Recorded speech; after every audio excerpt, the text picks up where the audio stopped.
Hi there, my name is Viridian Artists. I am both the director of Viridian Artists and the curator of this incredible art show that you're going to see now called Art from Detritus, Recycling with Imagination. This is a show I conceived of in 1994 when I attended a recycling conference in Nashville, Tennessee. And I've been doing it pretty much every year since then. We're calling this the 16th annual show, but it is the second one this year. And there are over, get this, over 50 artists in it, only here in this gallery. There are many, many artists now who are working with recycled materials, either out of a political concern about our environment, or to save money, or just because they find trash that they can't part with and they think is gorgeous. And I wanted to start with this horse called Horseplay here because it's the most expensive piece in our show. It's $9,900, but it's an incredible artwork because it's all made from detergent bottles and all leftover cans, part of a fan, and I just thought it was a wonderful place to start. The next place I'd like to go is to this little piece of detritus on the floor over here. There's a little soldier down here, and this soldier came off of Lee Librato's incredible installation of boxes filled with detritus. And if you come over here,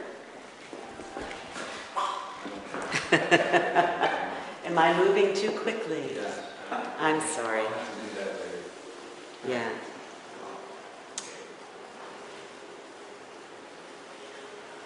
Lee has constructed a rectangle of boxes. These are all from wine, I'm assuming, perhaps other things, but I'd like to call them wooden wine boxes that never get used for much of anything.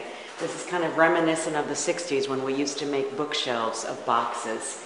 And Lee's piece is untitled, and it's just a collection of stuff from his life. And each one sells individually for $200, but he says he's willing to bargain. And you can take any one of them that you want, and then he can put another one in its place. There are so many things here. I mean, camera, you can just turn to wherever you want. Like there's a nice thing over there behind you. Just keep turning. And it's made from all of those forks and spoons that you get from takeout. This is Carol Quint, and it's just called a sculpture, playing on the word sculpture. Next to it is a piece by Olivia Beans, a downtown artist. Both of these, actually so far, the last three artists are all New York people. That's again, another found object piece, and I think she calls it a Chinese landscape. Oh yes, and just beyond, there's a figure of a child over there to the right with a piece of dryer lint in its hand. And that sculpture is all made from dryer lint. It's a very thin child. I mean, I always find these shows so incredible because you just never know what you're going to be faced with. That whole wall is a combination of bleach bottles, of wire mesh, of cardboard tubing, of batteries left over, of plastic melted, of rubbings from various prints. And it just goes on and on. One is even an old garlic clove that's dried and shriveled. These artists come from all over the world. They're from Greece, they're from the US, of course, Hungary. We have an artist from Hungary. Let's go over to the television. That might be kind of interesting to look at. This is the artist from Greece. It's called Mental Poisoning.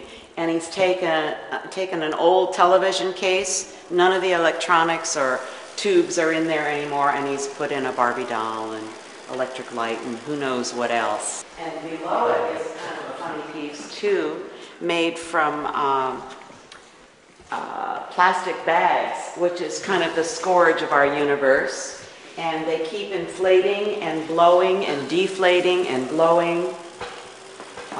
The artist's name is Corinne Odermatt Gander. And here is a colander. Philip Zuckman has been in a number of my detritus shows with feathers, and it becomes almost a ritualistic thing. Here, Mary Wells with her collage made of things left over from college. And they're very, very complex, simple images. Next to this incredible metal plant by Madeline Lord. Next to Julia Healy's collages of security envelopes. And I will have to put in a word for myself here because I've been working with security envelopes myself since 2006, making the endless junk mail scroll. Yeah. Actually, this show, I have to tell you, New York Arts is a web magazine that gave us we were the Choice Group Show of the Week. So we got a special mention. Jonathan Bosch. Here's a welded iron piece of leftover car parts and railroad nails and all kinds of unidentifiable stuff. Monique Gibbon, a little kind of circus thing with bottle caps. And some of these boxes are reminiscent of Joseph Cornell. Other pieces are reminiscent of, we have one over there that's reminiscent of Marcel Duchamp. Others are like Schwitter's. So it just goes on and on and on. But then next to us here, I mean, it just goes on and on and on. We have this wooden piece by Gordon Graff, and he takes old parts of furniture and houses and chops them up and creates wall sculpture out of them. This is a wonderful little piece, Travis Graves. It's just a paper bag, and what he does is he cuts out a little realistic shape. In this case, it's a little tree, and you can see that it's now destroyed because we don't recycle enough. Matthew Farnsworth, this is another thing from construction sites. These are all door parts, and it's called The Door to Dwellings. This is very interesting in view of the oil spill that happened recently. This is marbleized paper, rag paper, that has been created from the actual oil from the Bastion Bay in Louisiana.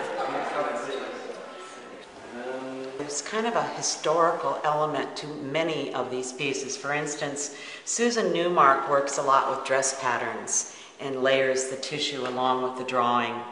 And it's very interesting because we don't have so much of dress patterns anymore. People don't sew in quite the same way. And there are many things in this show that are more historical.